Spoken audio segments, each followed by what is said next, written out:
Diego Rodríguez, encantado de recibirte Igualmente, aquí en el programa Reto Siglo XXI. Ahora estaba hablando de otros temas, pero el tema que hoy vamos a tocar es un tema que está caliente, como digamos, ¿verdad? O sea, hay una situación difícil, ¿verdad? Económica mundial y económica nacional, que el crecimiento del país, según los últimos datos, va a tener un 3,5 más o menos, que no es malo. No es malo. El problema es la desigualdad social y los problemas sociales, o sea, en la educación sobre todo. Ese es el tema para mí más importante. Pero bueno, hoy estamos hablando quiero hablar, perdón, de las pensiones, ¿verdad? Un IBM con grandes problemas, ¿verdad? Se habla de que hay que aumentar las cuotas, ¿verdad? Eso va a significar que mucha gente dice, hey, yo no voy a poder pagar esos montos porcentuales. Y es que la situación también económica de los hogares y de los trabajadores es complicada. Mucha gente que no se quiere retirar del trabajo porque con la pensión no van a poder vivir, ¿verdad? Unas pensiones disminuidas, que se las puede comer hasta la inflación también, ¿verdad? Hablando del IBM, ¿verdad? A los 65 años posiblemente van a aumentar el número de años, número de cuotas o el porcentaje que le va a tocar a uno. Una población envejeciendo, entonces hay menos contribuyentes en la base, ¿verdad? Por el otro lado están el ROP, es un poco es un porcentaje digamos del salario, y están los ahorros, digamos, individuales. Las complementarias. Bueno, usted es el invitado. Yo conozco poco. Lo sufro porque mucha gente me pregunta a mí, mira, ¿qué hago? Retiro lo que me corresponde. ¿Qué pensás de la propuesta legislativa de hacer efectivo parte de mis ahorros para pagar deudas? Bueno, en estos momentos puede ser que lo que van a hacer es hacer las pérdidas reales ya, porque se vienen disminuyendo el ahorro que tenía uno. Claro. Pero eso tiene, como todo, tiene su ciclo, cuando va para abajo y cuando va para arriba. Ahora con la inflación y con las medidas que toman los bancos centrales para subir, para recoger circulante, pongámosle así, tasa de política monetaria que le han aumentado muchísimo ahora en Costa Rica, y ahora hay una reunión de la FED, y eso causa una revolución en las bolsas de valores también, y hay una situación complicada internacional, pero hablemos del tema. Bueno, muchas gracias, don Jorge. Retos del siglo XXI, ¿no? Sí. O sea, muchos retos hay. Muchos retos. Y este siglo XXI se las trae, ¿no? Sí, las trae, Hay sí. muchos retos de muchas áreas. Y ese tema de las pensiones, que es lo que a mí me agrada, me apasiona. Y lo conversábamos ahorita, don Jorge, antes de entrar al aire, de la necesidad de crear conciencia acerca del tema de la pensión, ¿verdad? Sobre todo hablándole a estas personas que son un poco más jóvenes, que todavía están ahí en los 30, 40 y que tienen algún tiempo todavía para hacer algo, porque sí, el sistema es complicadísimo, es insostenible. Yo sé que a la mayoría no le gusta escuchar esto, pero es que el sistema es insostenible, don Jorge. Nos estamos envejeciendo. De aquí a 20 años probablemente vamos a ser más los que ya pasamos los 65 años que los jóvenes. Las poblaciones, los chicos jóvenes cada vez tienen menos hijos. Entonces, ¿quién va a sostener el sistema? Pero tienen perros o tienen mascotas. Pero esos no cotizan para el sistema. Esos no cotizan para el sistema. Entonces, ahora te comentaba que me llama mucho la atención porque, por ejemplo, en México se creó una ley en el año 97, que es la ley 97, donde el gobierno simplemente dijo a partir del 97, quienes se involucran en el sistema laboral, en el mercado laboral, sepan que ya el gobierno no les va a dar ningún tipo de pensión. Entonces crearon algo que es muy similar a lo nuestro en cuanto a las pensiones complementarias, que son ellos llaman afores, y captan dinero de los trabajadores. Pero que al final del periodo, cuando lleguen a la edad de pensionarse, a los 65 años, por ejemplo, para ponerlo como promedio, lo que va a cubrir es un 25 o un 30% del salario. Entonces, en este país pasa exactamente igual, don Jorge. O sea, aún una persona que va a recibir una pensión de la caja y que cotizó de forma voluntaria con algún sistema complementario, ¿cuánto va a cubrir de su salario, de sus ingresos o de lo que necesita para vivir? Hace poco leí una estadística muy fea que habla de que el 80% de las personas en nuestra área, en América Latina, lo primero que hacen al llegar a su edad de retiro es bajar su calidad de vida, porque quedan viviendo de una pensión que si acaso le alcanza para vivir, o bien queda dependiendo de terceros. Hace poco estaba en una conversación, en una asesoría con una clienta, y en esta conversación que estábamos teniendo, yo con algunas preguntas que le estaba haciendo, se puso a llorar. Entonces yo, mira, qué pena, dije algo que te molestó, te incomodé con algo. Me dice, es que usted no me entiende, que usted tiene que saber que en este momento mi mamá tiene 67 años y ella depende 100% de mí. O sea, su pensión le alcanza para comprar su jaboncito, sus toallas, sus cositas, ¿verdad? De aseo personal, pero hasta ahí, lo demás, si ella quiere salir a comer algo, quiere ir a algún lugar o quiere comprarse ropa, lo que sea, ella depende 100% de mí. Y me dijo, Diego, yo no quiero eso para mi vida. Entonces, cuando llego a dar charlas, don Jorge, y yo le pregunto a un auditorio de 300 personas, levanten la mano, ¿cuántos hoy le ayudan a sus papás porque la pensión no les alcanza? Un montón levanta la mano. ¿Cuántos son felices y agradecidos con Dios y con la vida porque pueden ayudarle a sus papás? Y todos levantan la mano. ¿Cuántos quieren que sus hijos los mantengan? ¿Cuántos quieren que sus hijos hagan exactamente lo mismo que ustedes están haciendo hoy? Todos bajan su mano. Entonces la pregunta, don Jorge, es, ¿hace cuánto escuchamos este tema de las pensiones? Yo sé que este año se ha agudizado por el tema de las pérdidas ahorita en el valor de las carteras, del ROP y de las demás, porque todas, se habla del ROP porque es la que está más expuesta, porque es la que da los rendimientos mes a mes y los expone, pero las demás también están exactamente igual.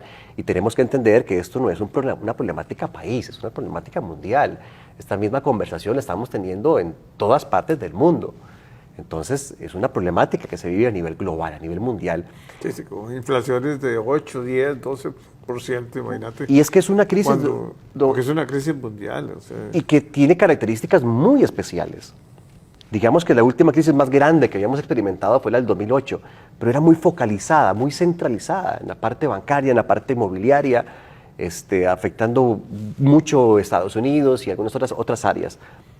Pero es que el tema COVID, por ejemplo, afectó a nivel global, a nivel mundial. Sin embargo, la recuperación en el mercado financiero por COVID fue muy rápida. Pero dada esa recuperación empezó a verse afectada 6 meses, un año después, por todo el tema también de la cadena de suministros, que por los encierros que hubo, sobre todo en China, no habían una serie de componentes, el tema de los contenedores, y todo esto empezó a encarecer el precio ya de muchas cosas.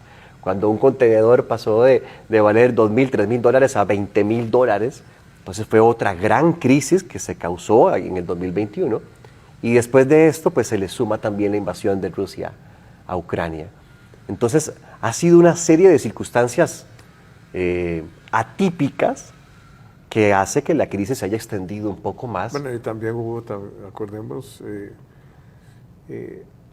los bancos centrales apoyaron la recuperación, porque la economía se cayó en el 2020. ¿Sí? Prácticamente todas las economías del mundo se cayeron. Y entonces los gobiernos Sí. pusieron la maquinita, y sobre todo los grandes, a dar vueltas y ahora hay que recoger el circulante, ¿va? Y por eso aumentan. Pero es súper interesante, don Jorge, Porque uno iba a ahorrar ahí, iba al banco y no le pagaban nada, le pagaban 0.1%, ahora ya es distinto, ¿va? Pero eso trajo consigo, a ver, y entre los mismos especialistas nadie se pone de acuerdo, ¿no? Cada quien tiene su posición, pero es muy interesante lo que estás diciendo porque, por ejemplo, en Estados Unidos, cuando se habla de recesión y demás, los números a razón de desempleo, por ejemplo, no hablan de una recesión. Y las mismas empresas hablan de que sus ventas no hablan de una recesión. Y se habla de que esta parte de que ibas al banco y prácticamente más bien tenías que pagar para... Es más, en algunos países de Europa estaba hasta negativo el hecho de que más bien te cobraban por poner la plata en el banco. Hizo que la gente tenga mucho dinero. Un euro que pasó ¿qué era? Valía 1.15, 1.18 y ahora está igual que prácticamente que el dólar. 1.6 tú. Entonces la gente tiene capital guardado, la gente tiene mucho ahorro, tuvo mucho ahorro, porque no se viajó, estuvieron encerrados mucho tiempo, entonces era cuando mejor las familias estaban económicamente, había bastante plata, y eso también empezó a crear inflación, porque al final sí estábamos dispuestos a pagar un poquito más por las cosas, no teníamos problema en hacerlo, y es lo que ha ocasionado esta ola de nieve gigantesca. Pero volviendo al tema de las pensiones, pues por supuesto que las carteras se están viendo afectadas. Lo que te iba a decir, don Jorge, es que hace cuánto escuchamos acerca de, por ejemplo, de esta problemática del IBM, de que probablemente no nos alcance para seguir manteniendo mínimo el estilo de vida que tenemos hoy. ¿Y qué hacemos? Por eso es que yo cada vez que me invitan a un programa, yo más que centrarme en hablar términos técnicos y en números, es, don Jorge, en tratar de crear conciencia en las personas, sobre todo en los más jóvenes, que ya saben que probablemente no van a tener una buena pensión para poder retirarse tranquilamente. ¿Qué van a hacer? Sí, ya sabemos que no. Yo tengo 44 años, no tengo problema en decirlo. Así que me quedan 20 años, don Jorge. Entonces yo puedo decir, bueno, sí, en 40 años no sé si todavía el sistema del IBM va a estar activo como para que me dé por lo menos una porción de lo que yo necesito, puede hacer que yo tenga una pensión complementaria y ahorre un poquito. Sí, ¿qué? ¿Es suficiente? Yo le pregunto a las personas, ¿usted sabe ya cuánto usted necesita para retirarse?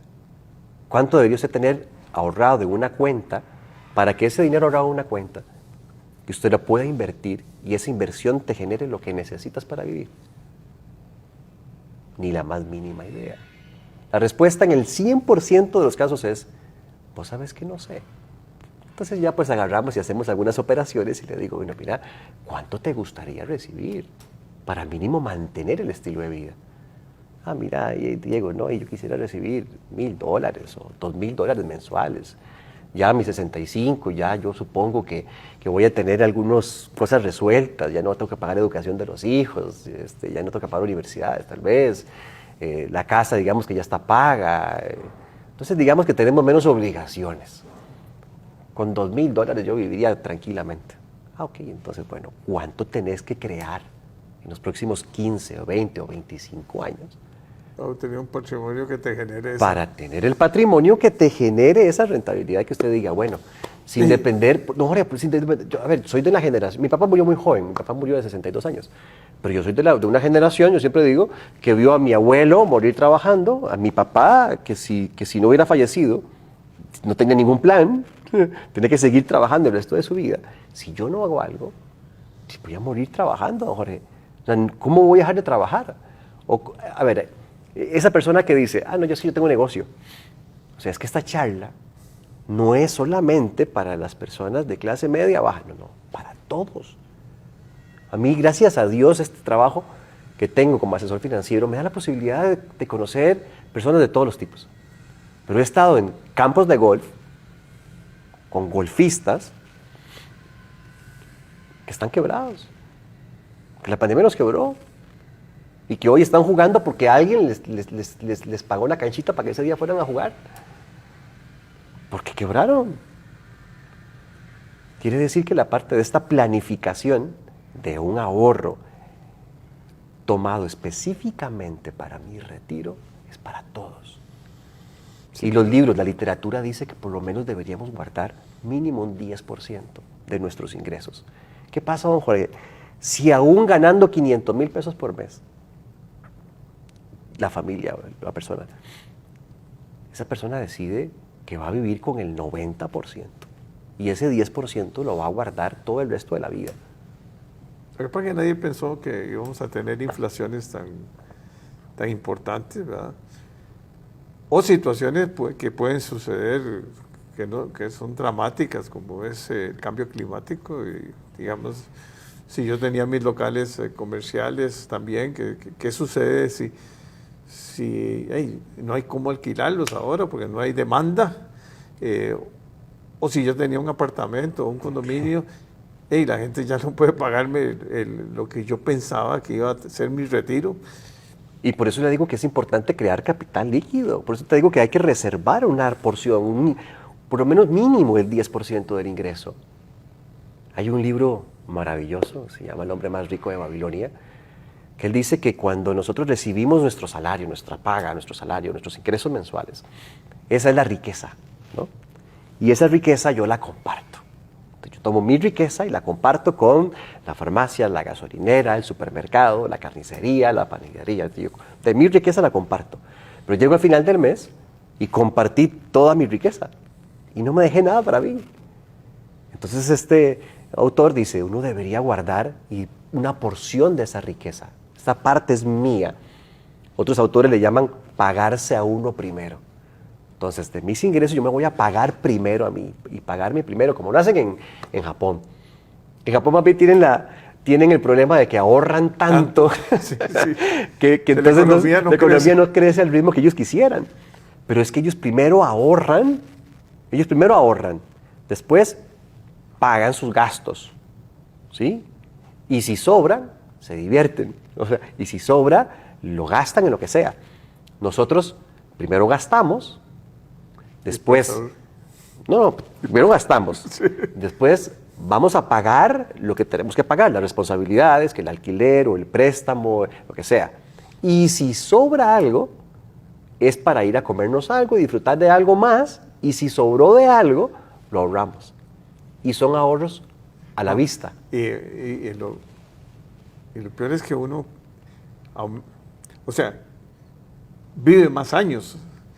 Y las enfermedades y lo que suceda en esa época también complicada, que es la tercera edad, no es igual. O sea, ni hay la demanda para esos, digamos, retirados. O sea, es complicado. O sea, sí, lo acabas de decir, la esperanza de vida cada vez aumenta. Así que llegamos a la edad de retiro, que pongámosla en 65 años. Bueno, cuando esos sistemas se crearon, con todo el respeto, pero la gente vivía 70 años, ¿no? Entonces, se retirarse a los 65. Por eso es que cuando uno habla con las personas acerca del retiro y lo ven ya como algo cercano a la muerte. Y no, actualmente puedes vivir 20, 25, 30 años perfectamente bien.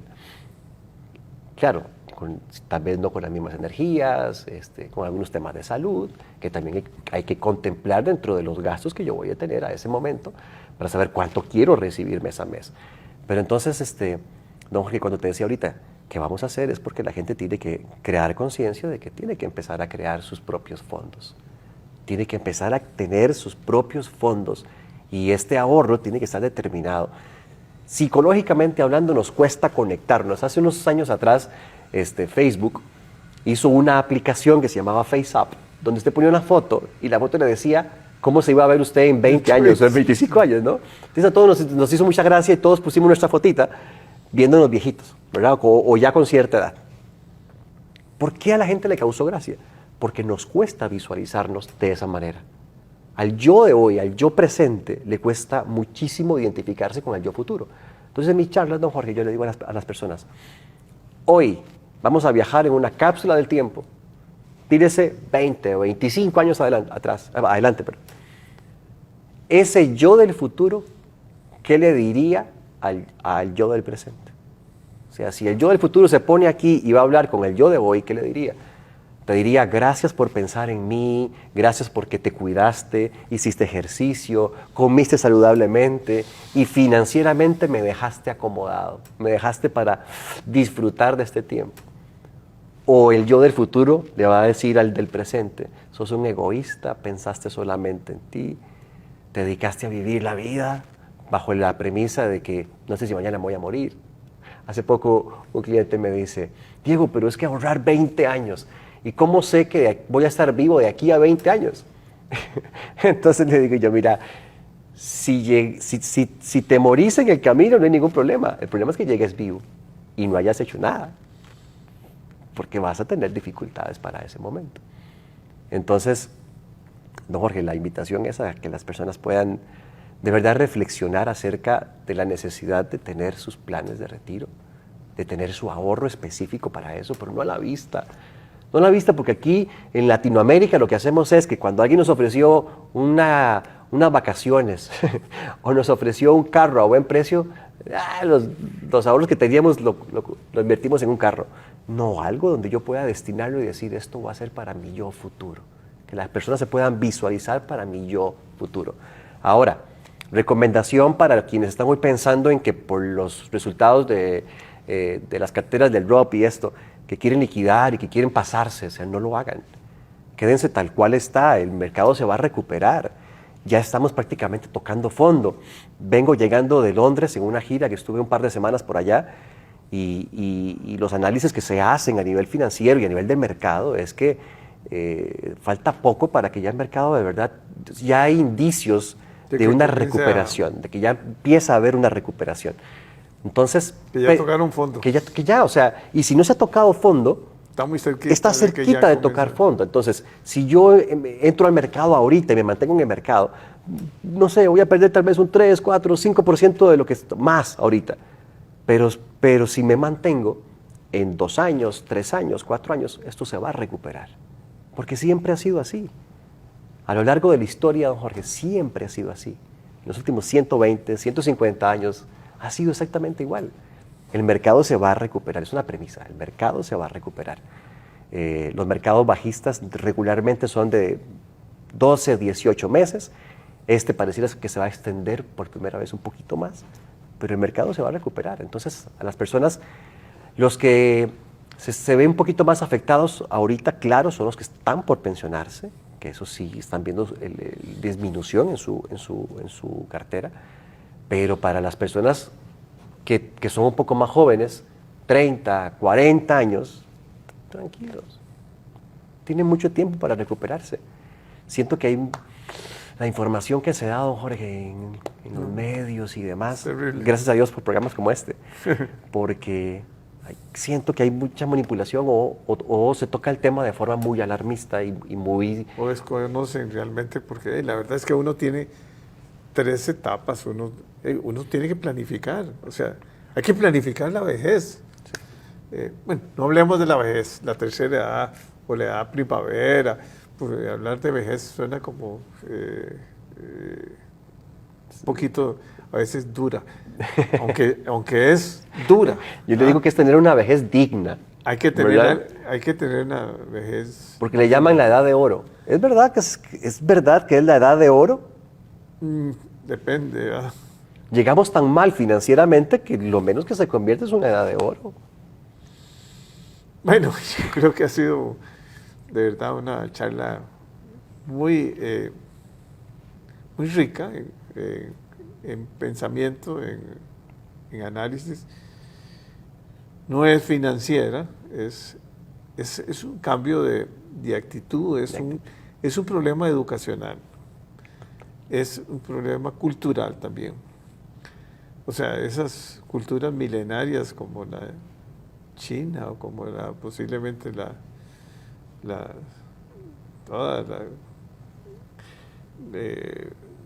sobre todo ve uno el caso de Corea, el caso de Japón, ellos tienen otra cultura y entonces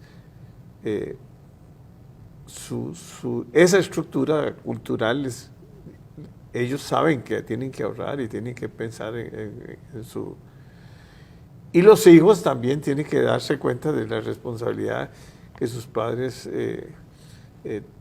manejen con austeridad ciertas épocas del año y ciertas épocas de su vida. Y no creer que uno va a seguir siendo joven y eso no existe. Sí. Ahí la invitación, don Jorge, es eso, que pensemos en el yo del futuro. El yo del futuro. ¿Y cómo quiero verme? ¿Cuál es mi vida? ¿Cómo quiero disfrutarla? Entonces, pongámonos objetivos, pongámonos metas. Sí se puede, sí se puede. Si lo intentamos, se puede. Se puede vivir con el 80% incluso de lo que ganamos. Y yo sé que la gente va a decir, está loco este. No, sí se puede. El problema es que nos hemos endeudado tanto, nos hemos llenado de tantas cosas que hoy lo vemos imposible. Pero si lo logramos acomodar y empezamos a centralizarlos, y por lo menos a quienes tienen hijos o nietos, y empiezan a educarlos, como decías ahorita, en esa dirección, van a tener un futuro muchísimo mejor. Bueno, encantado de verte y ahí te invitaremos a otra charla. Yo encantado. Siglo XXI. De los grandes retos del siglo XXI. Es un reto, pero es un reto importante. Sí. Es un reto de cambiar el chip, digamos, de toda esta generación de Google y de redes que a veces la gente ve todo como más otro mundo, bueno, no ve la otra realidad. Encantado. Igualmente, don Jorge, muchísimas gracias y aquí estoy para servirte en cuanto se pueda. Gracias.